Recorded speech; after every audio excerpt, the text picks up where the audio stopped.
السلام عليكم الاخوان والاخوات. في هذا الفيديو غيكون الجزء الثاني ديال التحليل ديال الصحفي عبدو السمار حول التصريحات ديال سفير فرنسا السابق.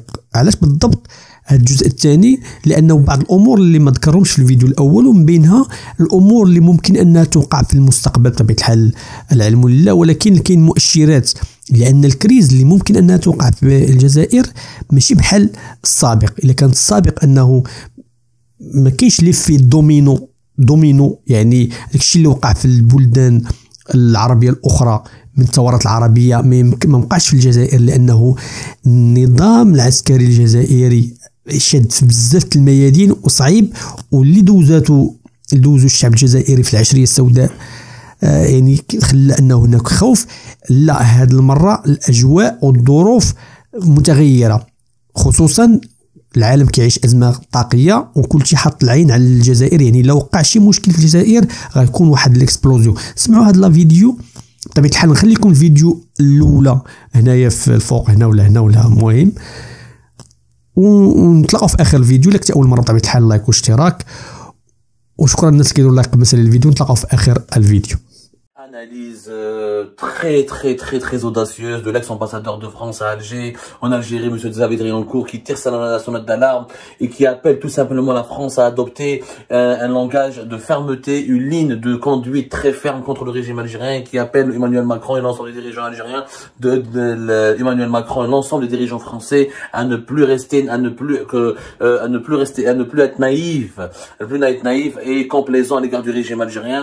Il y a clairement un clan en France qui se constitue contre le régime de Tebboune, contre l'idée que la France devrait soutenir le deuxième mandat de Tebboune, l'idée que Macron pourrait valider et soutenir activement le deuxième mandat qui va être brigué par Abdelmadjid Tebboune, et cette idée d'une grande visite d'État que prépare Abdelmadjid Tebboune en France pour qu'il soit accueilli vers télé avec tous les honneurs pour marquer le soutien de la France au régime de Tebboune dérange énormément en France. Cette idée commence à s'effriter parce que la situation en Algérie se dégrade. L'Algérie, avec le mode de gestion totalitaire, autoritaire du président Abdelmadjid Tebboune et de son entourage, est en train de ses alliés, est en train de susciter un énorme malaise en France. Alors, Xavier Driancourt, je rappelle, c'était l'ancien directeur général de l'administration du Quai d'Orsay, ministère français des Affaires étrangères, chef de l'inspection générale des Affaires étrangères. Elle a été 2 fois ambassadeur français à Alger, entre 2008 et 2012 une première fois, puis une deuxième fois entre 2017 et 2020. Il a publié un livre très intéressant sur son expérience algérienne, L'énigme algérienne, qui est apparu en 2002. Alors, en 2022, c'est le meilleur connaisseur de l'Algérie au niveau de la diplomatie française et occidentale, je dirais même. C'est un diplomate chevronné, qui connaît bien l'Algérie, ses codes, qui maîtrise un petit peu ses différents langages et qui connaît et qui est conscient de ses complexités, de ses diverses complexités. Alors, Xavier Driancourt, on l'a expliqué dans une première émission, il a tiré la sonnette d'alarme. Son analyse qui a été publiée dans les colonnes du Figaro, l'un des quotidiens francophones les plus rayonnants, l'un des quotidiens français les plus rayonnants du monde francophone, est d'abord un cri et d'abord une alarme qui a été sonnée, qui a été tirée.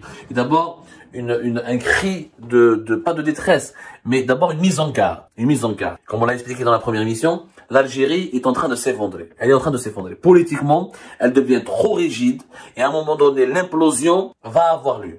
À force de trop emprisonner, de trop réprimer, de trop dominer, de ne pas laisser les gens respirer, à force d'empêcher l'opposition, d'empêcher la liberté de la presse, d'empêcher la liberté d'expression, à force d'écraser toutes les libertés publiques et individuelles, eh ben, ça va finir par exploser. Et l'explosion pourrait subvenir, il suffit juste d'une petite étincelle. On l'a vu en Irak, on l'a vu au Soudan, on l'a vu dans pas mal de pays arabes qui ont sombré dans un totalitarisme exagéré. L'Algérie a toujours été stable parce qu'elle a eu des régimes, notamment durant le régime Bouteflika. Pendant 20 ans, nous sommes restés très stables, avec une lutte contre le terrorisme qui a été très efficace, avec une pacification du pays et du territoire, avec un éveil économique et social, et un progrès économique et social, malgré la sénilité du président Bouteflika à la fin de son dernier mandat. Mais l'Algérie a été stable, a été l'un des pays les plus stables de la région avec le Maroc. Le Maroc et l'Algérie se sont distingués par leur stabilité dans le monde arabe et musulman. De 2010, notamment de 2010 à 2020. L'Algérie a été stable parce qu'il y avait toujours un seuil de liberté publique individuelle. Parce que les Algériens pouvaient respirer dans leur propre pays. Ils pouvaient participer ils pouvaient faire de la politique dans leur pays. Il y avait une liberté d'expression, il y avait une presse libre, il y avait des journaux, il y avait des caricaturistes, il y avait des associations, il y avait des mouvements de l'opposition, il y avait une soupape, il y avait un défouloir. Donc les Algériens n'étaient pas étouffés. Quand un peuple est étouffé, à un moment donné, surtout quand il s'agit d'un peuple comme le peuple algérien, qui est jaloux de ses libertés, qui est amoureux de la vie, un peuple qui est passionné par la vie, donc à un moment donné, il y a des radicalismes qui se créent. Il y a des dérives qui vont se mettre en place et qui peuvent menacer la sécurité nationale. C'est ce qu'il explique, vous avez rien encore dans son analyse. Par exemple, il y a un exemple sur la naïveté des dirigeants français. Et que nous croyons connaître l'Algérie parce que nous l'avons colonisée. Mais c'est l'Algérie nous connaît et nous possède bien davantage. 2023 sera, après les voyages officiels de l'année dernière, le temps de l'euphorie, avec à la clé une visite d'État du président algérien. Mais soyons sans illusion. À l'aube d'une élection présidentielle algérienne en 2024, 2024 verra inéluctablement une nouvelle crise, tant le discours anti-français est le levain d'une campagne électorale réussie. Croire à Paris, en allant à Alger, en cédant aux Algériens sur les dossiers qui leur sont chers, mémoire et visa, nous les gagnerons à notre cause et les amènerons vers plus de coopération est un leurre.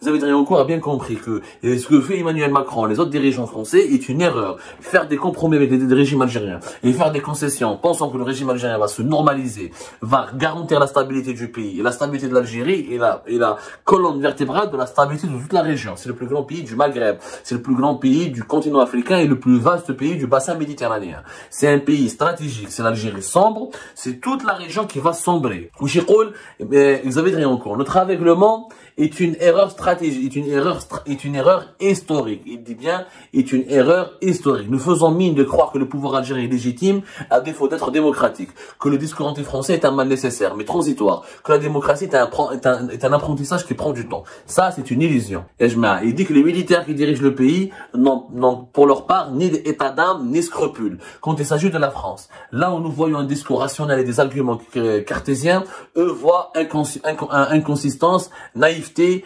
méconnaissance du système et pour tout dire angélisme. J'imagine les regards échangés lorsqu'après le départ de nos dirigeants, conférences de presse expédiées et communiqués signés, ils reviennent à leur occupation avec le sentiment d'avoir une nouvelle fois embobiné leur partenaire pour un discours culpabilisateur. Pour lui, Xavier Driancourt, c'est courageux de le dire avec une autant d'honnêteté et d'audace et de clarté. Pour lui, les dirigeants algériens sont en train d'embobiner la France, sont en train de l'arnaquer. Et la France est en train de tomber dans le piège. Il lui dit très bien que l'Algérie d'aujourd'hui, ce que la France refuse de comprendre et de voir, c'est que l'Algérie d'aujourd'hui va mal, beaucoup plus mal que les observateurs ou les rares journalistes autorisés le pensent. 45 millions d'Algériens n'ont qu'une obsession, partir ou fuir. Partir où? Si ce n'est en France, où chaque Algérien a de la famille. On ne compte plus aujourd'hui ceux qui demandent un visa dans le seul but de ne faire qu'un aller simple, c'est-à-dire de rester d'une façon ou d'une autre en France avec l'espoir d'être un jour régularisé. Le choix désastreux, la crise économique, la corruption née de la rente pétrolière, le découragement non seulement des îles et des grandes villes du Nord, mais aussi du peuple des campagnes et de l'Algérie profonde, découragement stimulé par la générosité de la France, font qu'à ce rythme-là, peu de gens resteront en Algérie. Le prix de notre aveuglement ou de nos compromissions s'appellera donc immigration massive, sans rapport avec ce qu'elle est aujourd'hui, islamisme conquérant, ghettoisation de nos banlieues, repentance mémorielle. Il le dit très bien qu'il y aura un impact sur ce qui se passe en Algérie.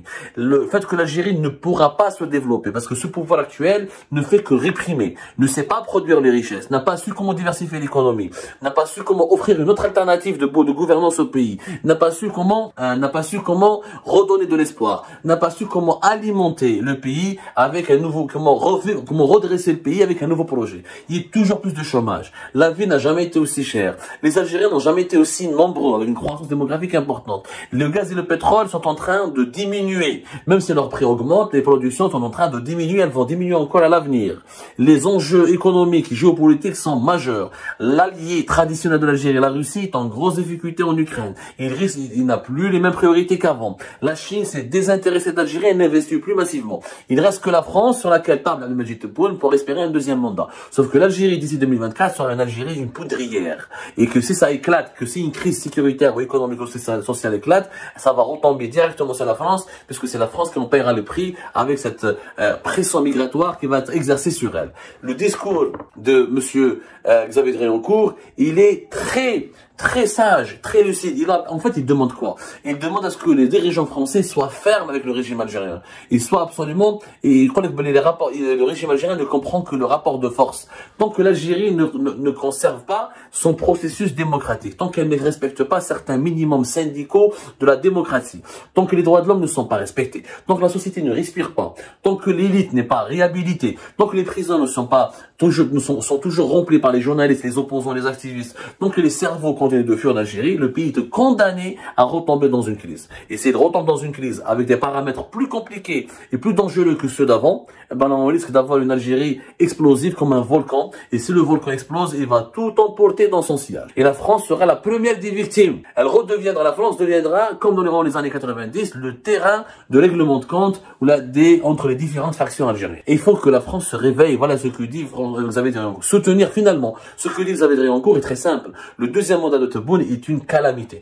Dans les conditions d'aujourd'hui, le soutien de la France au deuxième mandat de Tebboune serait une erreur historique et stratégique que la France payera très très cher. Maintenant, est-ce qu'il sera écouté? Est-ce qu'à Alger, comme à Paris, Xavier Driancourt sera écouté? L'avenir nous le dira. Mais en tout cas, avec la politique actuelle et ses conséquences désastreuses de la répression, parce que un régime qui fait des clips de propagande, qui s'attaque à des citoyens français, qui humilie, qui torture un être humain, un citoyen pour le contraindre à témoigner contre un journaliste, qui viole des familles, qui menace quiconque et qui menace donc et qui est prêt à réprimer à emprisonner tout et n'importe qui à n'importe quel moment, c'est un régime qui peut malheureusement sombrer dans une violence dangereuse et qui peut mener la stabilité qui peut vraiment déstabiliser le pays, qui peut menacer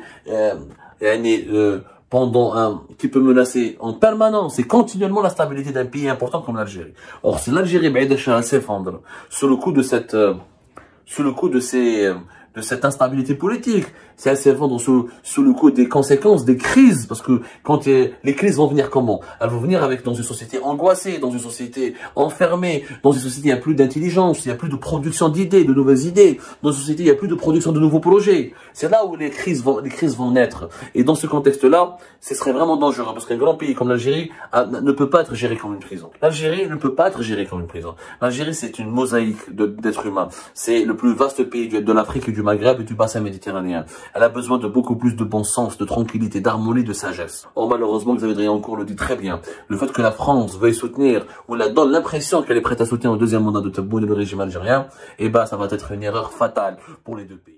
كما شفتوا الاخوان علاش كنكرروا على هذه التصريحات ديال السفير الفرنسي؟ لانه عنده معلومات كبيره راه كان في الاستخبارات الفرنسيه وطول من بين السفراء اللي داروا مده طويله في الجزائر. يعني التصريحات ديالو ماشي يعني نضربوا بها عرض الحائط، لان تصريحات مهمه وقويه وعندها دلالات كبيره جدا. هادشي اللي بان لي في هذا الفيديو. اعطينا الراي ديالك، مازال اعطينا الراي ديالك في هذا الموضوع هذا. اللي كنتي بطبيعه الحال اول مره كتجي القناه، لايك واشتراك. وهناك واحد الملاحظه، الناس اللي كيكتبوا لي في التعليق بانه فيديوهات كاينين بالفرنسيه، الاخوان الفرنسيه خرجوا من المدرسه، ما تخليوش اللغه في المدرسه. مش بالضروره تكون في المدرسه باش تعلم اللغه، تقدر تعلم من هاد الفيديوهات. تعلم اللغه، تعلم الاذن ديالك انها تسمع هاد النوع ديال الفيديوهات، ما تبقاش تهرب من هاد النوع ديال الفيديوهات. غير سمع حنا كنحاولوا نشرحوا، كتبنا في التعاليق ونحاولوا نشرحوا، ولكن ما تهربش، ما تخليش اللغه انها تتعلم فقط في المدرسه. اللغه ما خصهاش تبقى محصوره في المدرسه. هادشي اللي بغيت نقول لكم بين قوسين بالنسبه للناس اللي كيكتبوا لي في التعليق على انه علاش الفيديوهات بالفرنسيه. خلوها عاديه في الانشطه العاديه ديالكم، ونتلاقاو في فيديو اخر ان شاء الله، ونتمنى المره يكون الفيديو بالعربيه. تهلاو.